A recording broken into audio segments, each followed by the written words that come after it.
quick indeed once Anna Hofmeister takes over. Max Huber is second among the AM competitors. Christian Cohen will start the 94 car, the Sorg Rennsport machine, from 14th, and Under Erden is set to start. Corner, they're underway and racing for an hour, and it's Mikey Porter in the lead as they approach the first corner. He's got a nose ahead as they head into turn one, but Mikey Porter may not have the lead. No. In second place. In third place, it's Yami Motorsport car. A great start, I think, from Marcus Eich in fifth position in the 66, so he's gotten ahead of Charles Dawson. Maybe the two Forsetti cars can challenge the elite machine, but we'll have to see.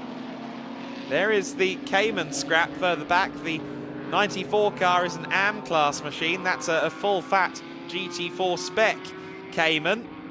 So that's in amongst the AM class battle. And the Cayman Trophy cars interspersed in that as well. But nonetheless, it's going to be a contest between Sorg Rennsport's Cayman and the two NM Racing cars in AM. It'll be a contest between Leben, Porter and Matt George at the sharp end. So then, we look back further to the AM second place battle, where Max Huber is still stuck there behind Christian Cohen. Max Huber hasn't quite looked like the same driver we had at Estoril and Portimao this weekend. He's been a little bit behind the likes of Alberto Di Martine.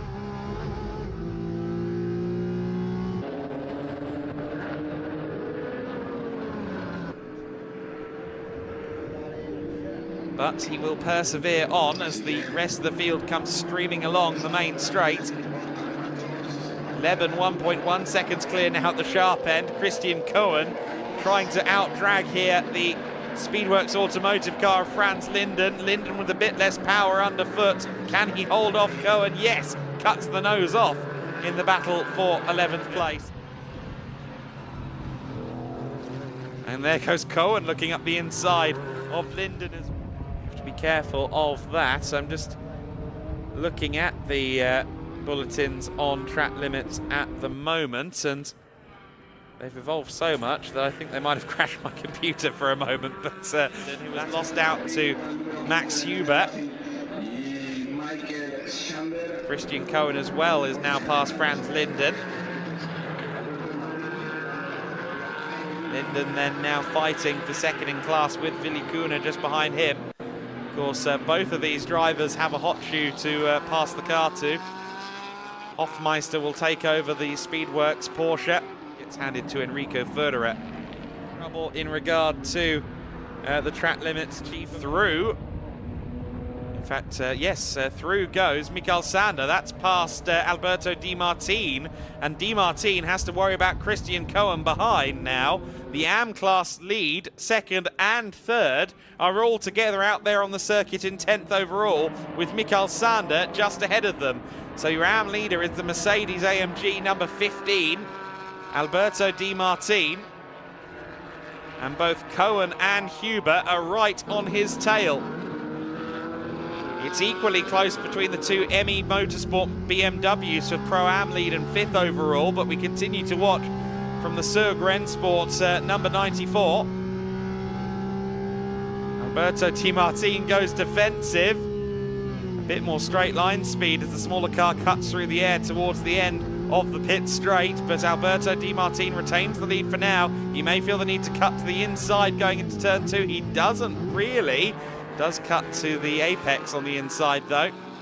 And now the two NM Racing Team cars have a slight advantage in that they've got more numbers, but the Sorg Rennsport Porsche dives up the inside of Alberto Di Martine, and Di Martine falls from first to third in class in one fell swoop. Max Huber then promotes himself to second in class in the other NM Racing Team, Mercedes AMG.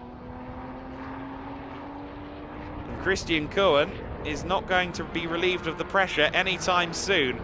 I remind you again, the Pro-Am battle, Marcus Eichler, Tommy Rackle, you see them in the back of shot there, running through 12 and 13. They're very close together, as we can see on the picture-in-picture. Battles everywhere we look here.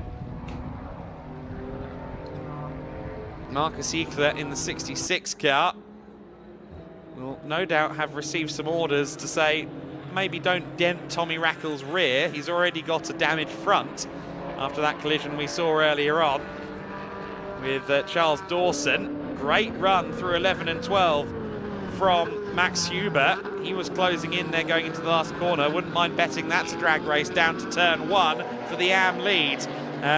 See if the Mercedes can try and draw alongside the Porsche.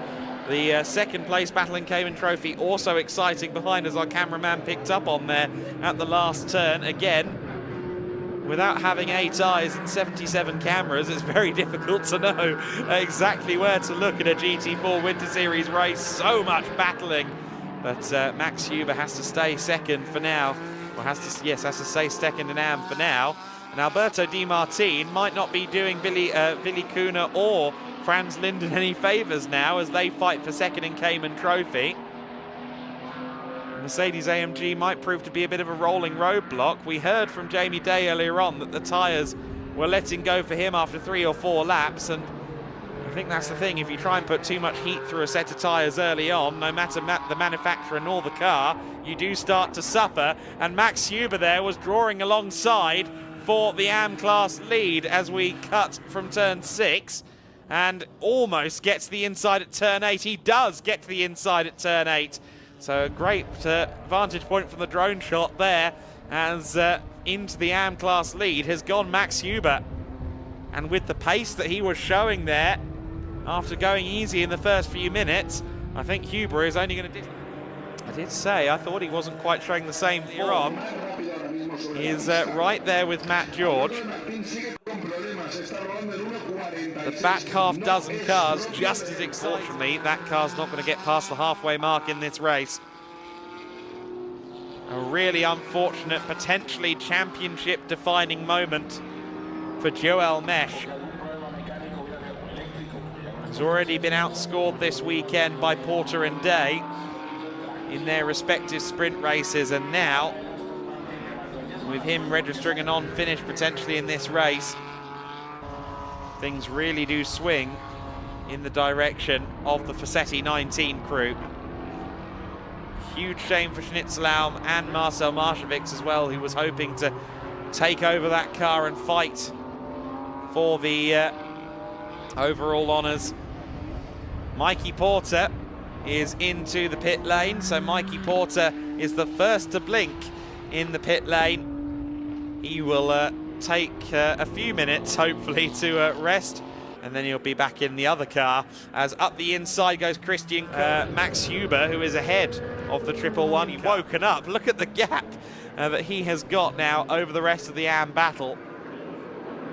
Huber has really opened up the taps. Alberto Di Martin is in the back of shot, as is Willi Kuna. So Marcus Eckler also in from the Pro-Am lead. Charles Dawson has also pitted to hand over to Emil Yerdrum, so it's quite a busy pit lane.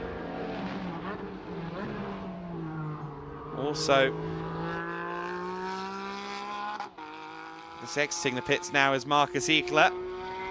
I suspect we'll see a couple more this time by as well. You're hoping that's only going to keep going down.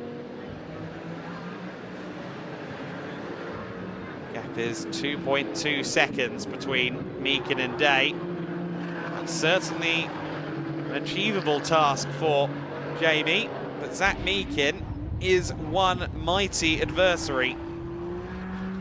Christian Cohen out of the car. Max Huber will stay in the car, of course, the AM class leader. Cohen will hand over to Tim Peters, the the Belgian racer. The top 3 finishers in AM class, and in 3rd place for SRS Sorg Rennsport, it's Christian Cohn and Tim Peters. In 2nd place for NM Racing, Max Huber. And your AM class winners, Alberto Di Martin and Neil Monserrat. These two racing for NM Racing, of course, just as well as we welcome Sergio, Marcus and Mario once again to the podium with the trophies for our top 3 finishers. Christian Cohn and Tim Peters in 3rd place for the SRS Sorg Rennsport team on the podium for the first time this weekend.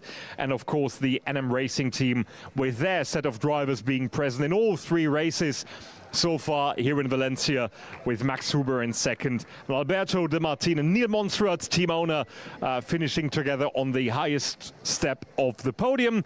Some more pictures being taken downstairs in the pit lane. And then can we please have another massive round of applause for our top 3 in AM class. Christian Cohn and Tim Peters in 3rd, Max Huber in 2nd, and your winners, Alberto De Martin and Neil Monserrat. Thank you very much. Some more pictures being taken.